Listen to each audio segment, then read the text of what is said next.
Still a lot to do in the offseason for KU basketball, but what is next? What's the holdup here? Not a lot of moves lately for KU basketball and Bill Self.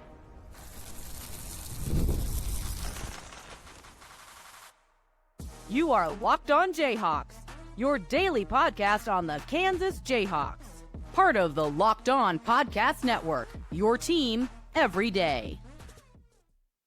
What's going on? Derek Johnson here. This is Locked On Jayhawks. Thanks for making it your first listen every day. Thank you to everydayers catching each and every episode of the show. We are free and available anywhere you get your podcast, including on our YouTube page where you can like and subscribe to the show and check out our bonus episode. We've been talking a lot.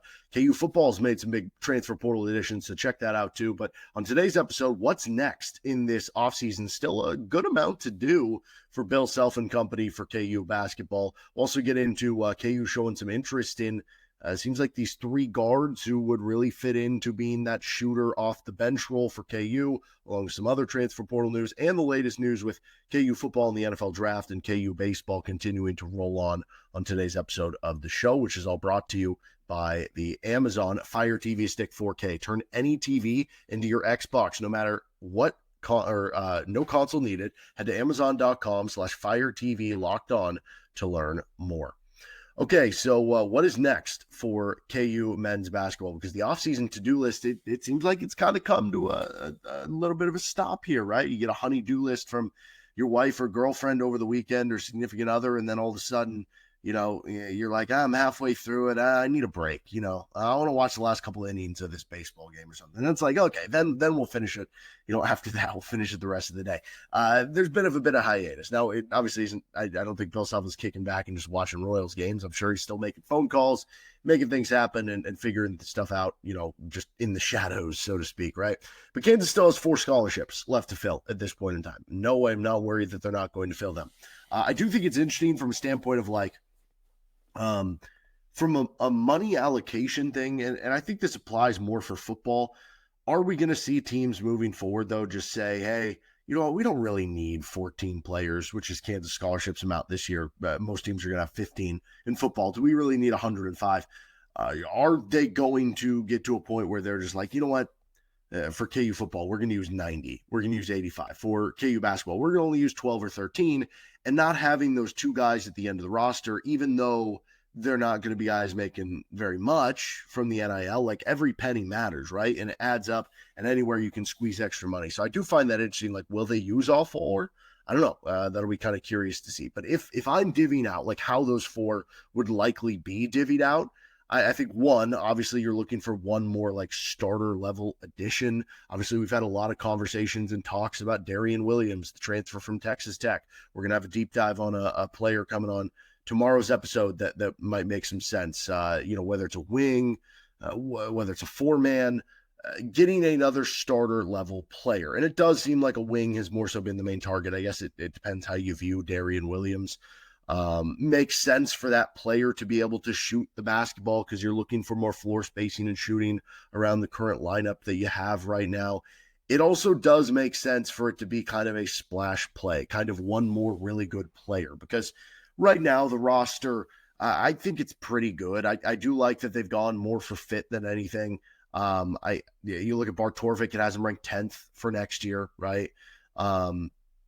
Feels like you could use one more splash play, though. You could use one more stud player out there, right? And that is, possibly, again, Darrion Williams, what we have the opportunity to do there. So I view that as being one of the scholarships. Backup big man is another one of those, right? I mean, you feel good about Flory, but also Flory got in foul trouble at times early on last year. Usually that's something big men get better at the longer, they're playing, the longer they're staying in college or whatever level it is. So you think that'll be a little better this year, but even then, how comfortable are you with Bryson Tiller as the backup 5? I mean, Bryson Tiller might be awesome. He's a former, fringe 5, 4-star recruit, whatever you want to call him, who could play the 4 or the 5.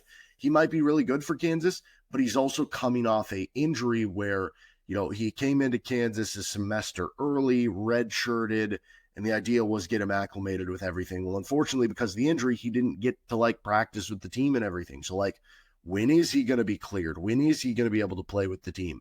and those sort of things. And then when he is back to play, is it going to bother him at all? Is it going to be a nagging injury similar to what we've seen with guys like Shaquille Moore?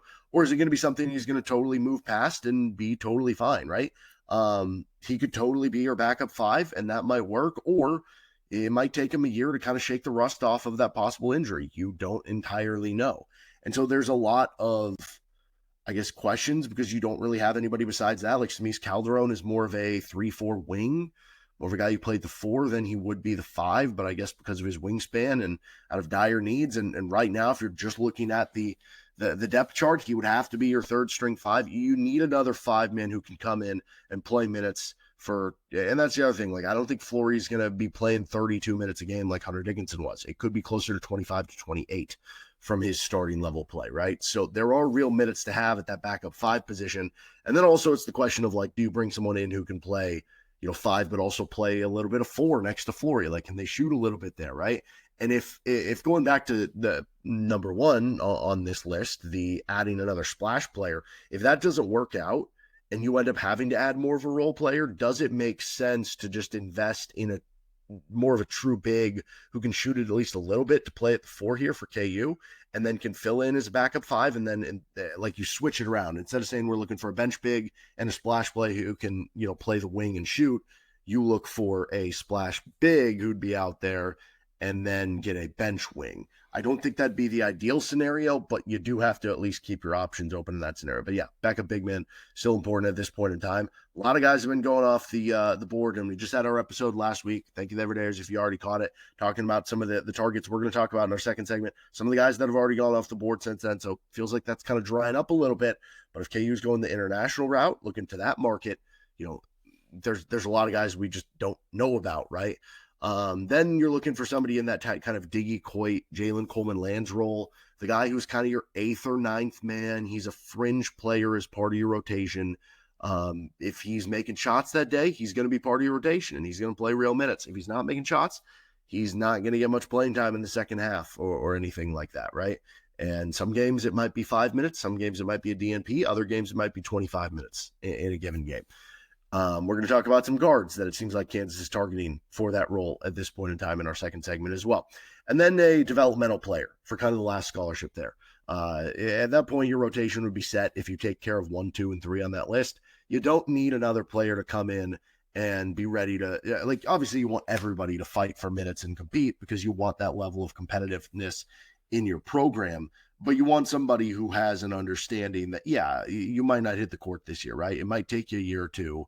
But if you develop and you do practice hard and you do all these things, you could eventually work into that. But this year, you're really going to have to show out if you want that to kind of be the case. And then I think from there, the offseason progression just becomes developing the team, figuring out how it all fits, and then kind of turning an eye to 2026 for the recruiting game with looking, trying to nail down Tyron Stokes and other guys in that class of 2026. But yeah, that's kind of where I look at right now. And so when you go back to what is the timeline for all of this, you look at Darrion Williams and you look at I mean, we're going to have a deep dive on Tuesday's episode of RJ Lewis. And RJ Lewis, transfer from St. John's, he's in the NBA draft process same way Darrion Williams is, right? And a lot of the guys you're looking at for that final splash play, so to speak, as a transfer portal addition, might be going through the NBA draft process.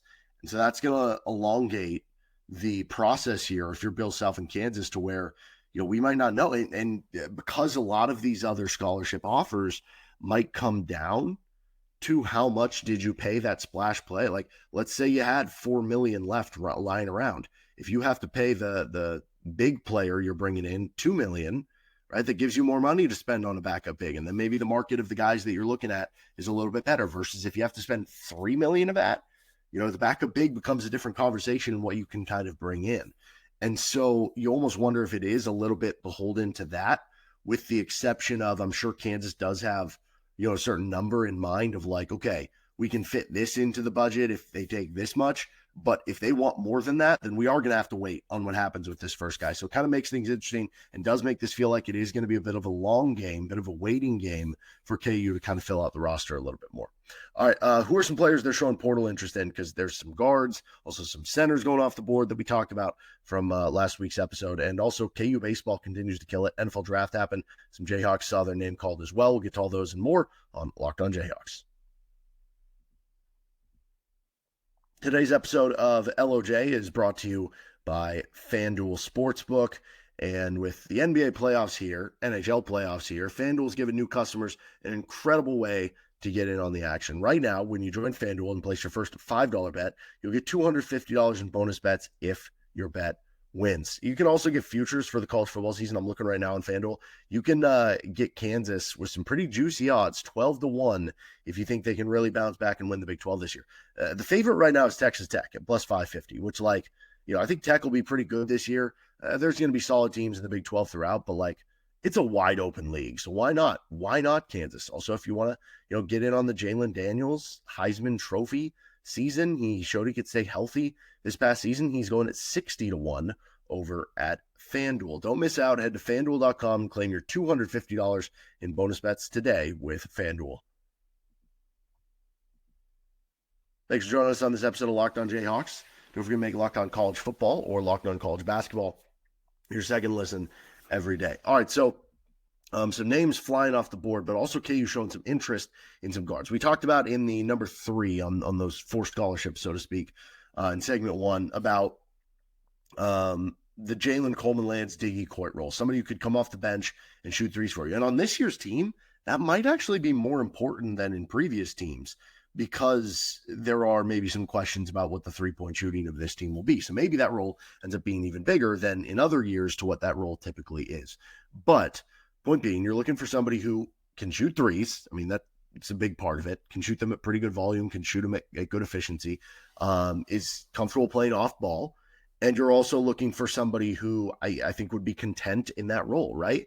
I mean, you can understand, again, you want these players to be competitive. You don't want the player to come in and be like, nah, I don't want to start. You don't want them to come in and be like, nah, I don't want to play that much. You want them to come in and try to fight for every minute possible. But you want them to be able to be content if that does end up being 10 minutes per game, right? You don't want them causing a ruckus in the locker room if that is the case. So Jarvis Moss is one of those guys that there's been some interest from KU. He was previously at Radford, Davidson, and Stanford before that. He's a 6'4" shooting guard, 13.5 points per game at Radford this past year.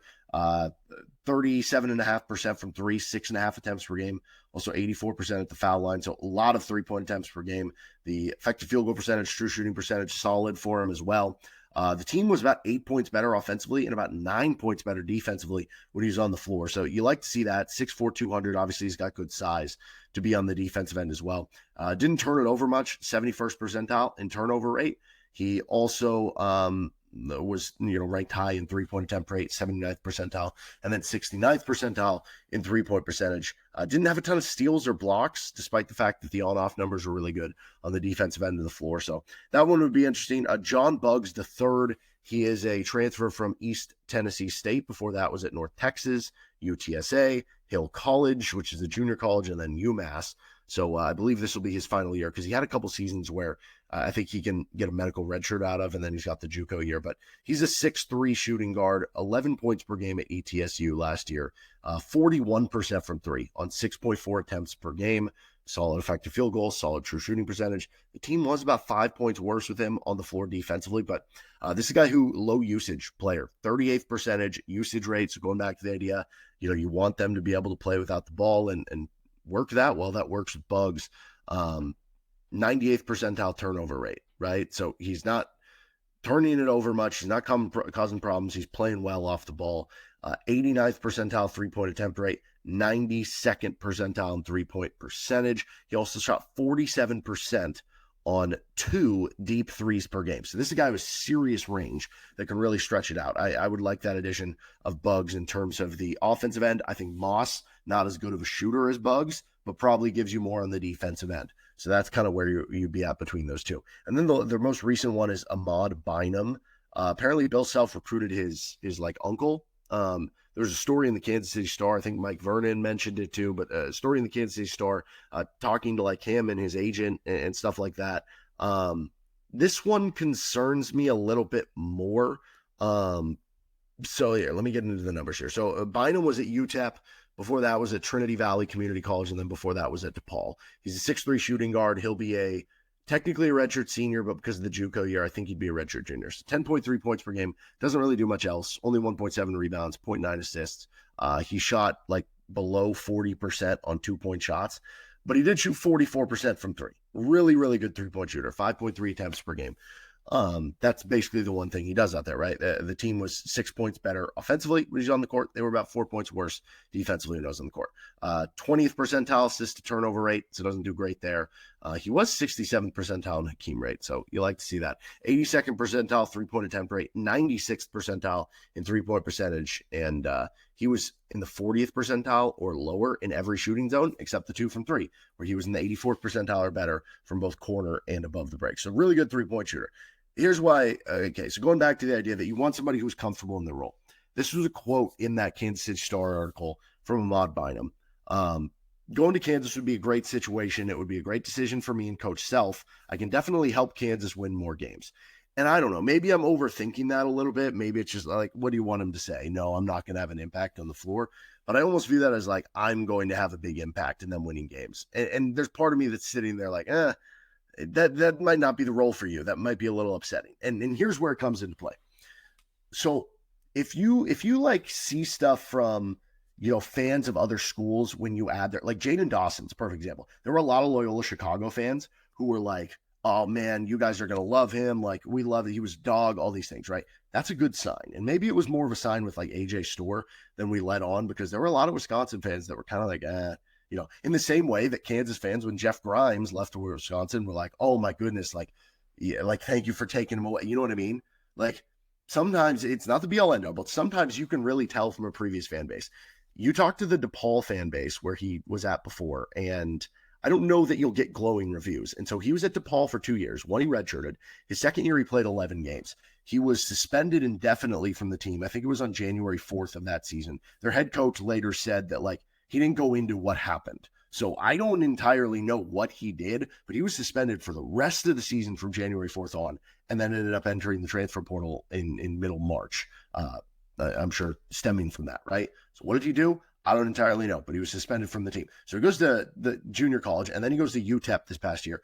He gets suspended for the Conference USA tournament from UTEP for a violation of team rules. And again, the coach didn't really go into what he did, just kind of a violation of team rules. So here you're talking about a guy where it's like, if you don't want to shake the boat, you don't want to rock the boat with the guy who's going to be your 8th or 9th man, and you have a guy who's been suspended from his 2 previous Division I schools. I don't know that I'm totally aboard on that, but I don't know. I've liked the way that this staff has so far in the portal gone all about fit.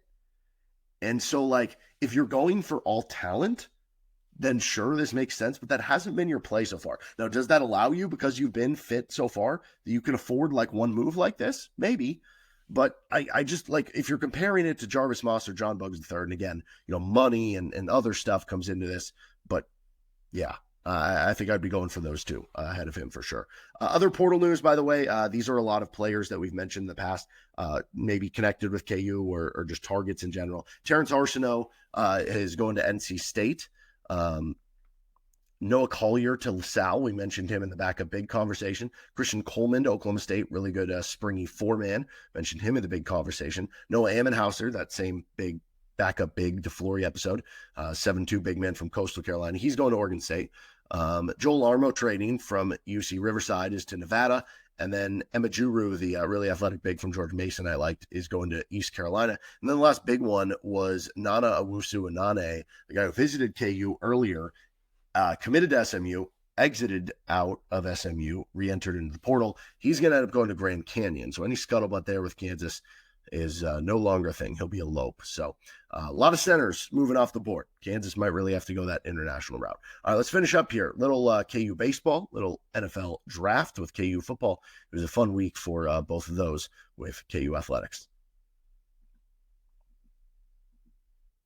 Today's episode of Locked on Jayhawks is brought to you by GameTime. And you can get tickets to all sorts of events with GameTime. GameTime makes it fast and easy to get, whether it's playoff tickets or a regular season baseball game. Even when demand is sky high, prices on the app actually go down as tip-off gets closer, and the last-minute deals can save you up to 60% off. The all-in pricing means no surprise fees at checkout. You just toggle that. What you see is what you pay. And with their last-minute deals, you can save up to 60% off buying last minute for sports, concerts, comedy, theater, and more. I'm looking at Royals tickets versus the White Sox for Monday night, 6:40 game. You can get them as low as $1. Thank you to the White Sox for being so bad. But let's see. If we toggle on the all-in pricing, we toggle in the game time picks as well. Now we're really cooking with gas. Oh my goodness, these are beautiful. You can there's section 125, which is pretty much between third base and the home plate. $59 for 2 seats together. That's pretty cool with Game Time. You can find deals like that as well. Take the guesswork out of buying tickets to Game Time. Download the Game Time app, create an account, and use code LOCKEDONCollege for $20 off your first purchase. Terms apply. Again, create an account, redeem code LOCKEDONCollege, LOCKEDONCOLLEGE for $20 off. Download Game Time today. Last minute tickets, lowest price guaranteed. All right, thank you for joining us on this episode of Locked On Jayhawks. So it was a fun weekend for KU Athletics. Could have been even more fun with the NFL draft. Let's start there. Devin Neal goes in the 6th round to the Saints. I felt like one where he could have gone in the 3rd to 5th round. The 6th feels a little low for me, but, I think the Saints got a good one, and I think a good spot for Devin Neal. Obviously, Alvin Kamara's in front of you, but Kamara is starting to get a little older from the running back position.